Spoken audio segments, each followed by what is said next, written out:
Oumar, le vieil aigri. Dans une contrée africaine, au plus proche du grand fleuve, il y avait un village et un homme. Oumar, un vieil aigri au regard froid et au cœur lourd. Frère aîné d'un homme qu'il n'a jamais vraiment aimé, son cadet, Tchèque. Tchèque était tout ce que Oumar n'avait jamais été. Travailleur, généreux, visionnaire. Il rêvait d'offrir à sa famille une vie meilleure. Avant sa mort, il avait acheté un immense terrain, pour y construire des logements pour toute la famille, mais la mort l'a fauché trop tôt. Et depuis, Oumar n'a jamais caché son mépris pour la veuve et l'enfant de son frère. Un jour, la veuve de Tchèque reçoit une lettre. Son fils, Ndiaré, a obtenu une bourse d'études pour partir en Occident. Pour devenir ingénieur. Le rêve de son père, prêt à renaître à travers lui. Quand Oumar l'apprend, son cœur s'assombrit encore plus. Lui, qui n'a jamais vu un de ses propres enfants réussir.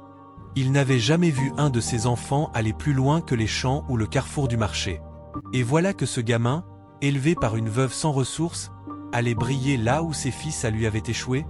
C'est ce soir-là qu'il décida que le voyage n'aurait jamais lieu. Il crache à terre. Mon frère est mort pour rien. Ce gamin n'ira nulle part. Il pense alors au sabotage administratif. Dès le lendemain, Oumar se rendit en ville. Dans un petit bureau poussiéreux du ministère de l'Éducation, il tendit une enveloppe à un agent corrompu. Ce dossier, dit-il, a été monté sur des faux. Il faut l'annuler discrètement. Pendant 2 semaines, les courriers officiels n'arrivèrent plus.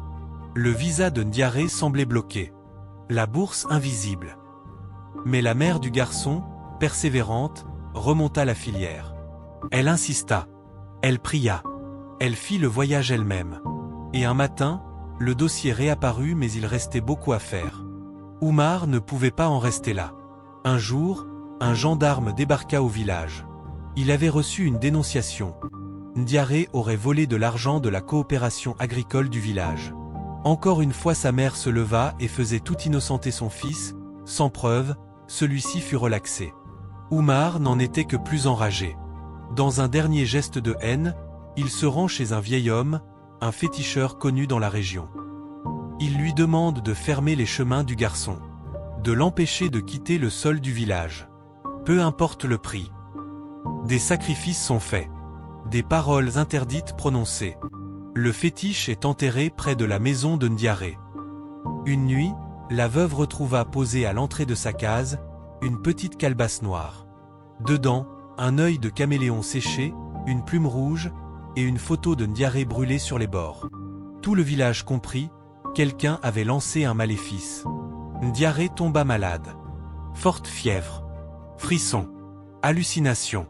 Il parlait dans son sommeil, disait voir un serpent noir qui l'empêchait de passer la mer. La peur grandit. Mais Binta, l'ancienne du village, vint. Elle l'aspergea d'une infusion d'herbes rares. Et murmura. Le serpent vient de ton sang, pas de ton âme. Elle fit un travail spirituel de 3 jours et s'exclamait, tout est résolu. Des jours passaient, Ndiaré se remettait peu à peu, plus déterminé que jamais.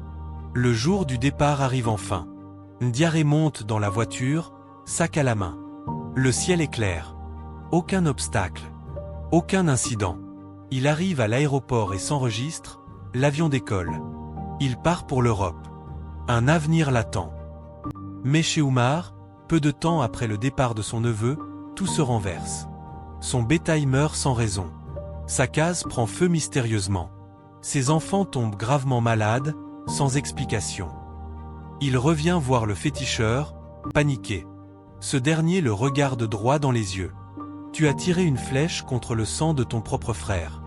Tu as récolté le karma de ton cœur pourri. Le vieil homme, seul, maigre, assis sur le même banc jour et nuit. Il regarde les enfants du village jouer, dont certains répètent le nom de Ndiaré en souriant. Personne ne lui parle plus. Il vit dans l'ombre, rongé par la solitude et les regrets. Et chaque soir, il lève les yeux vers le ciel, se demandant ce qu'il serait devenu, s'il avait aimé au lieu d'envier. La haine, même bien habillée, ne produit que des ruines. Celui qui creuse une tombe pour son frère, y tombe souvent le premier. Dites-nous en commentaire ce que vous pensez de cette histoire et surtout abonnez-vous pour plus de vidéos.